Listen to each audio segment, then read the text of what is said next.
Welcome, Roadrunners, to Rio Talk. My name is Jake Laurel, and I'm here with... Sarah Rose. And Leo Villanueva. And basically, we're here to talk about the announcement of Bernie Sanders this week. As you know, he announced as a Democratic primary that he's going to basically compete. He's going to be running for that and running for president. And I honestly got pretty excited for it. I was pretty hyped for him in the 2016 election season. He was definitely my candidate. He was definitely, I felt like, that guy. You know, I felt like he was my grandpa on the less racist side and alcoholic side. Right. And that was pretty cool. And I definitely wanted him to win more than I wanted Hillary or anybody else to win. And I think now it's very interesting to me because I think he has a way better of a chance of winning now than he does in the 2016 election because of how important name recognition is in politics.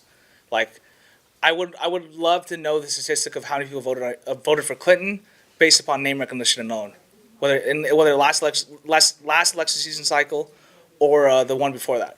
I think personally, not even personally, it's been made abundantly clear that most people that voted for Clinton were essentially voting against Trump. Yeah. It Seemed like I personally, if I had to get a little personal, I didn't vote for Hillary Clinton in the primary last election season. Namesake wasn't a factor in the last election. I was pretty pissed off that I felt like my candidate got cheated and did, in fact, I would say got cheated in the Democratic primary by Deborah Wasserman Schultz and a few others. But, you know, it's just... Once again, 2 years later, it's been made clear that it he was cheated out of his candidacy. Personally, I didn't vote Hillary Clinton away, but I know a lot of people did. I know a lot of friends that did vote for Hillary Clinton because they felt like they had to, and that's the part where I just couldn't get behind the fact that that a party was basically forcing me to choose. Well, it looks like I shouldn't have used the word well. It just looks like Bernie's. It looks like all the excitement and all the momentum that was generated back in 2016 for Bernie has fizzled, and I don't see that happening again. You do? I could see. I know. I see it happening because of polling. I pay attention to a lot of polling because I'm weird and insane, and I don't know.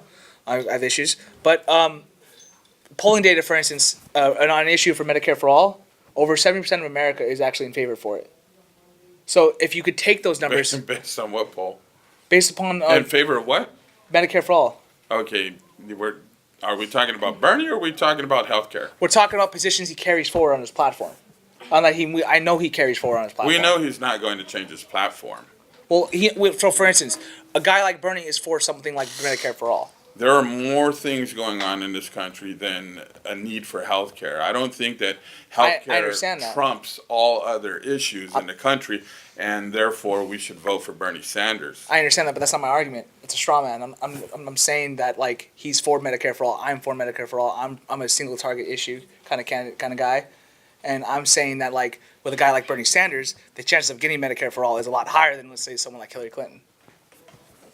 I think he still has a chance You if do? he comes back around. Most people want change. Were you, when you were a volunteer, were you a volunteer for Bernie, or who were you volunteering for? What do you mean volunteering? Well, we talked about it a little while ago. You were a volunteer in the I 2016 election, or was it the state election? No, it was for the 2016 election, and I was working in the election department as an office clerk, and I was sending out all the voter ballots and dealing with the voter calls. So I was averaging on 100 calls a day, and most people didn't even know that Bernie was still a candidate on the ballot to vote for. They all thought it was just either Trump or Clinton. So you weren't with a campaign.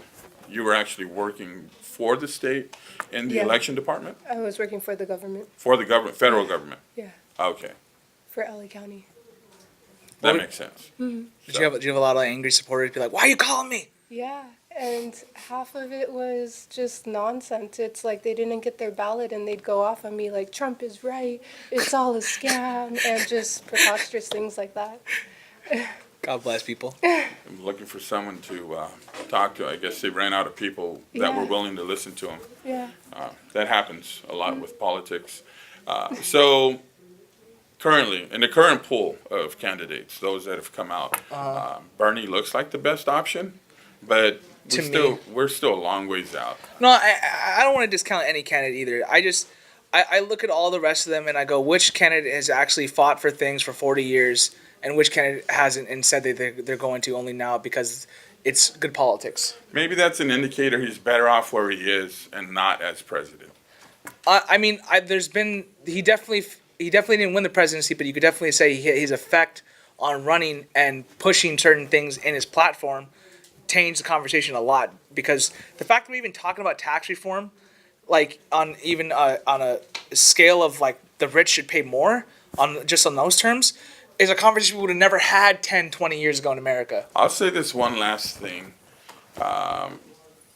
or I will ask you one last question and then I'm done about Bernie Sanders.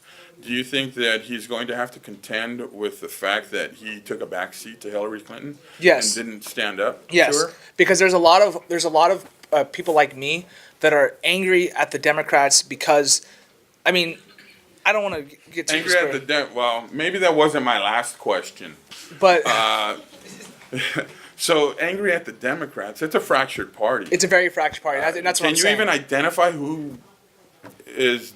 Centrists what? and progressives. It's very clear to me. There's this. So it's a fractured party, and what you're saying is there's a progressive element and a more of an old school Democratic party. There's definitely an older view. There's an older, more centrist viewed Democrats that are there that I feel like do kind of get in the way and the hindrance of the future of the Democratic Party, because the future I think is progressivism for sure. If you look at all the polling data when it comes to young people, they're generally speaking more progressive than general. More often than not, they were progressive, and our generation is progressive in general. Like it's like 80% or something like that, if I'm not mistaken. So if you look at all those numbers, and you look at that, what is standing in the way of progressive politics? Centrists, and people that don't want Medicare for all and stuff like that. They say, oh, it's not affordable.